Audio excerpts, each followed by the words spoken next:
The following program is a production of the Fairfax Network, Fairfax County Public Schools.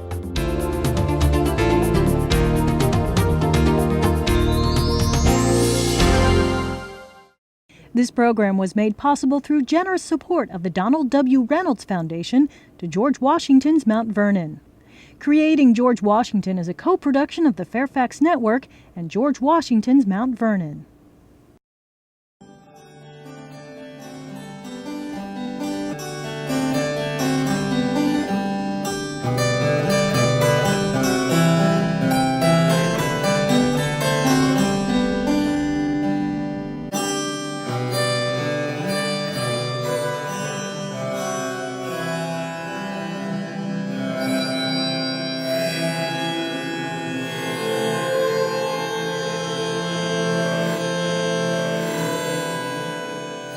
Drawing from many academic disciplines, including music, history, language arts, science, math, and technology, Pulitzer Prize winner Roger Reynolds has created an exciting new orchestral work titled George Washington.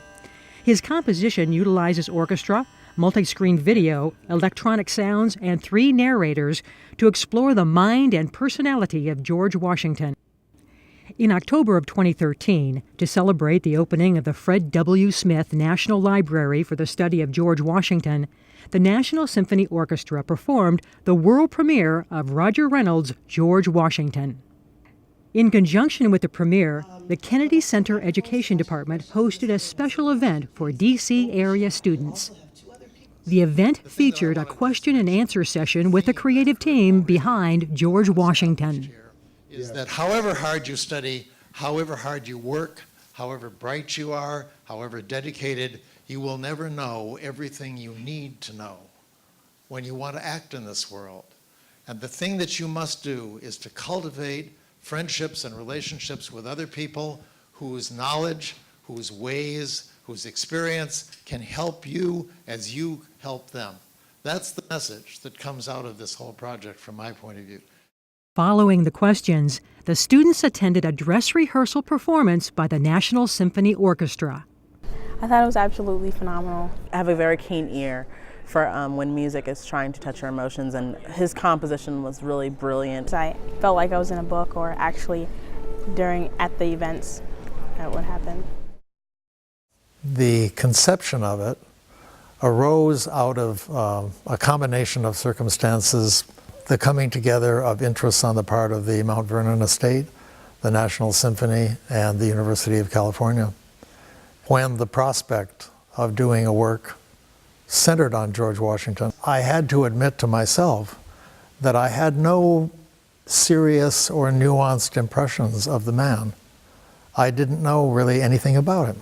He seemed an important icon, but not some kind of a living, breathing human being who said memorable things. So I decided that if I were going to do a work based on his life, I had to devise a text that used only his words. That was kind of a criterion that I set myself, and if I had been unable to make such a text, I wouldn't have gone ahead with the piece, because somehow it seemed to me that he in this work had to speak, and he had to speak for himself. So the question was where to get the words. And I realized in the research that I did that he wrote very few speeches. There were, of course, a lot of diary entries and many, many letters to people about whom he cared. And so I decided that the thing that I could seek was not a kind of history, a chronology, a narrative of the times, but rather of a window into his space, a window into his world. And that I would get that by the things that he said for himself, or that he said to people that mattered to him in his life. And when I started approaching it in that way, reading 5 or 6 biographies and so on, that keyed me to particular subjects, to particular letters. And then I worked with a researcher at the Mount Vernon estate, Mary Thompson, to refine my searches to make sure that I got everything. And so I had then pages and pages of interesting ideas, and the question was how to orient them, how to organize them. And I realized that the life that Washington actually led, because of the turbulence of the times, was so chaotic. It wouldn't be possible to make a clear and relatively brief, let's say 20, 25-minute picture that would be a coherent narrative. So I thought I would take a different approach, and that there were aspects of his life which had to do with the origins of who he was. Then there was the primary period of engagement in a variety of different ways. And then there was the presidency and the brief aftermath and retirement.